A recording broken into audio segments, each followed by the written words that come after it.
Well, Alberta has a new premier. We have the highest influx of Canadians moving in from other provinces. We have some of the lowest fuel and utility prices, and currently, Alberta's economy and research and development are firing on all cylinders. Many in British Columbia, in fact, are even saying that if Alberta were to separate from Canada, they would want to have their region of BC join the new Alberta. So to talk more about what's going on in the province, Dave Naylor, editor of the Western Standard, joins me. Dave, welcome back to Bridge City News. Great to have you on again. Great to be here, Jeanette. You're describing Alberta like a Garden of Eden. Right. Well, and of course, we were just talking about the weather too, so it feels that way lately. It's been so warm and sunny. But Dave, the first stop on our whirlwind tour of Alberta is, of course, the selection of Danielle Smith by UCP membership. So how do you think this first week has been for the UCP? Well, it had some good and it had some bad. As you mentioned, we're only a week into the premiership of Danielle Smith. She didn't win by a lot, 53% or something like that. So she's got a fractured party to deal with and try and hold together until the next election, May 29th. All the other leadership candidates are saying the right thing, and they're going to move together to present unity.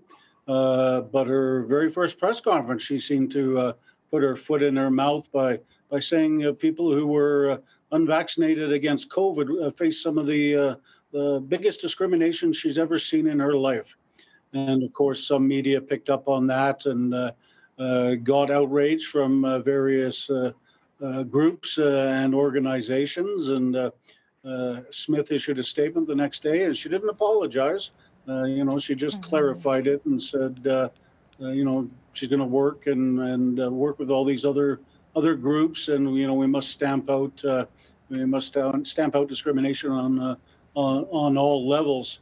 Some of the bad news: Premier John Horgan to the West called her comments quote laughable and not worth commenting on, and then of course he commented on it. Right, commenting on the comment, yeah. Yeah. But to the east, we've got Premier Scott Moe. He's basically, putting stuff out along the same lines that Danielle Smith did with her Sovereignty Act. So Moe is coming out with a series of announcements that the Trudeau policies will take more than $100 billion out of the Saskatchewan economy in the next few years, and they're starting to talk about what powers they can protect and what overreaches of the federal government they can try and stop. So it wasn't a bad start. They're now UCP will go away to Sylvan Lake for a little weekend retreat, and then she'll name her cabinet, which is going to be interesting. Smith eliminated Sonia Savage. She won't be back. She was one of the co-chairs on Travis Tave's leadership committee. And she basically gave Dina Hinshaw the heave-ho, our chief medical officer. Danielle Smith said she'll be getting her medical advice from somebody else in the future. So, you know what? The UCP's made a lot of news this week, and it's always good fun when there's a new premier involved. Yeah, no, it's definitely been just a very eventful week, like you mentioned here. And of course, we're talking about Danielle Smith's comments. And I think one of the things she might have to watch out for is just the way she phrases things, her language a little bit. So with that said, do you think that she was the right choice for leader? Well, she certainly got the most votes. And you're right, she does tend to speak a lot quicker than she probably should. You remember during the campaign, she made some comments about cancer, and basically, I think she said how it was avoidable if you eat the right things and all that sort of stuff. It wasn't a well thought out comment, and obviously some of the media picked on it and ripped her apart for it. You know what? But I don't mind that. I like to see politicians speak their mind. I don't, and not just reading out. Statements in front of them. So she's been out of politics a long time, and I'm sure she'll make a few missteps along the way, as long as, unlike Premier Kenney, she comes out and owns them and admits them, and when she says so, says she's sorry. Certainly didn't hear many "I'm sorry" for that comments during Kenny's reign, and I think that's one of the things I think that took him down.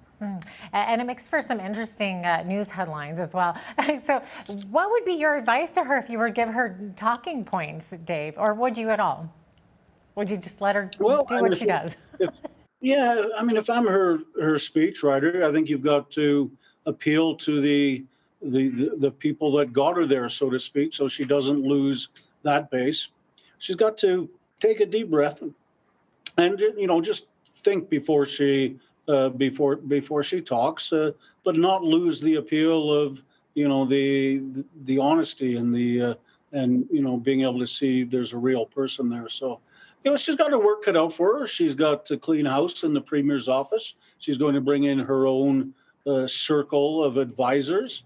You remember Jason Kenney was blasted for bringing in all these outsiders from Toronto who didn't understand Alberta to be his advisors. I think as a premier, Danielle Smith is smarter than that, and I think she will listen to advice and she will listen to her inner circle. Before doing anything major. I think it's going to be a huge thing naming the new cabinet. What do you do with Travis Taves? Many people say he did a good job as finance minister. Do you keep him in there? As you said in the intro, things are looking up for right now. The province is booming. People are moving here by the thousands. New high-tech companies are opening up all over the place. So, do you keep Travis Taves as finance minister, or do you move somebody else in there? Does Todd Lowen get a shot in the cabinet? Maybe as a minister or something like that. So it's going to be some fascinating decisions, on who she picks for the cabinet, and that'll be how the focus that her government takes. Definitely an interesting time for Alberta as well. Now, Dave, have we heard anything of substance from Rachel Notley and the NDP since Smith took over the leadership? Well, you know what, the Rachel Notley NDP election machine has been sort of in full power for a couple of weeks now. They're putting out 2 or 3 press releases a day. They have any announcement the UCP makes within half an hour. There's a press release from the NDP saying how wrong the UCP is.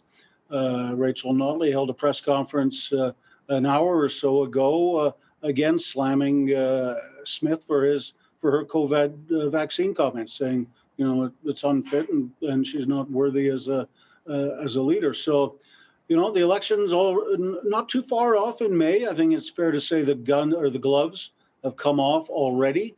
No honeymoon period for Premier Smith, and it's going to be a good, long, drag 'em out fight from now until the end of May. And Jeanette, I for one can't wait. I think we're all on the edge of our seats for that one. I'm just trying to imagine the debate.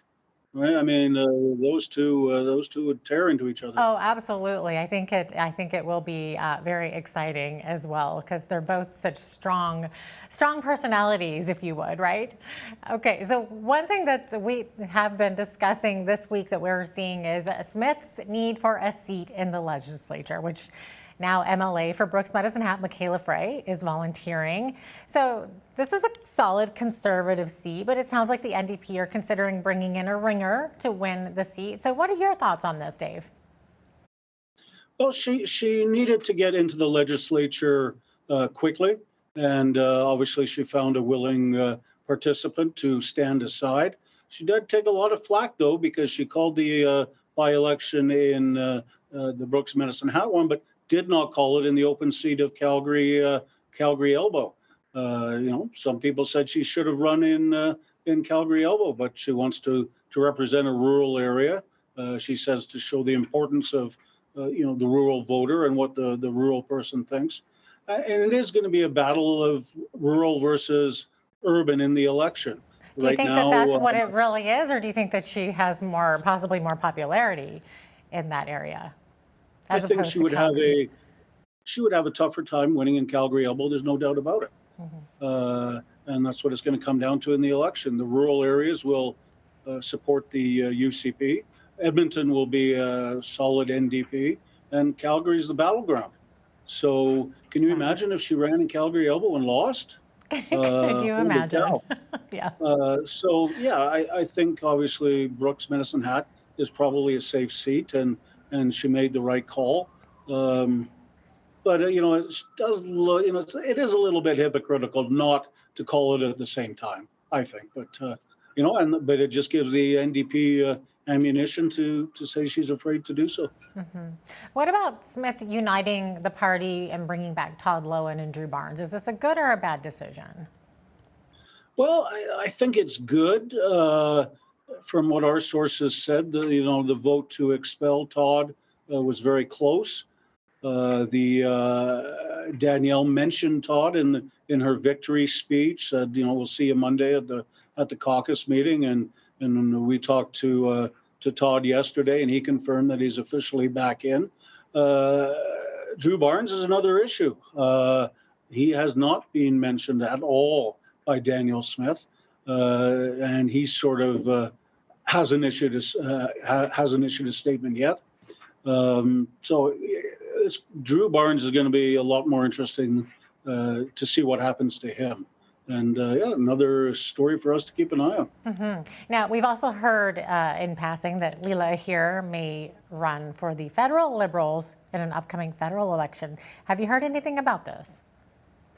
Well, her policies would seem to fit more with the Liberals than with a Conservative Party.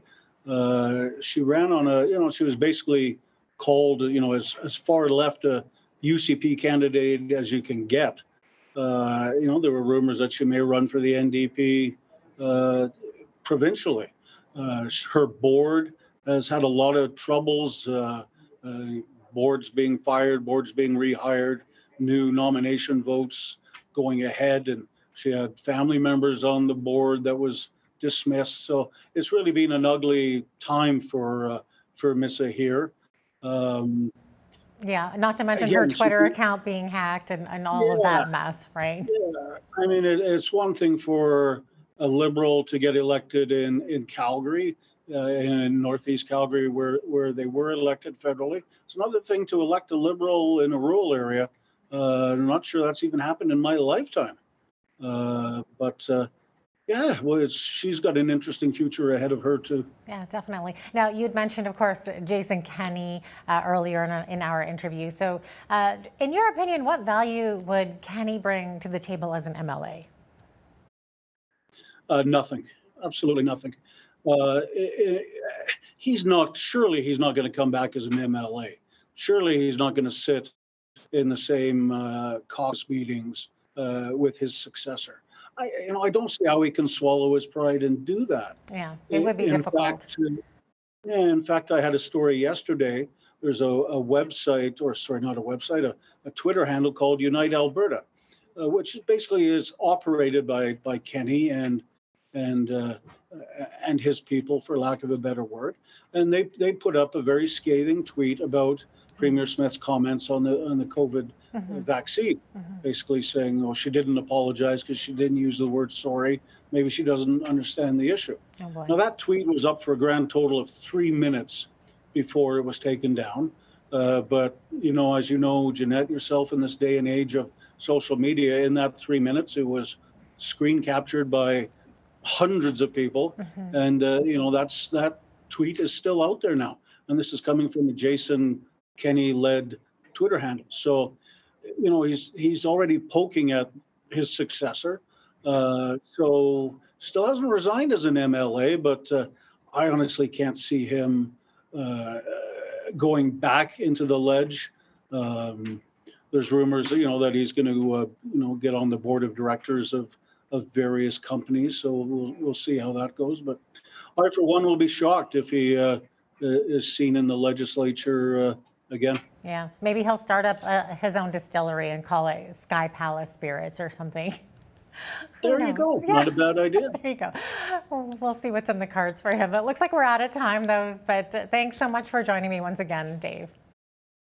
Anytime, Jeanette. Absolutely. That was Dave Naylor, editor of the Western Standard. I'm Jeanette Roche. On behalf of all of us here at Bridge City News, thanks for watching.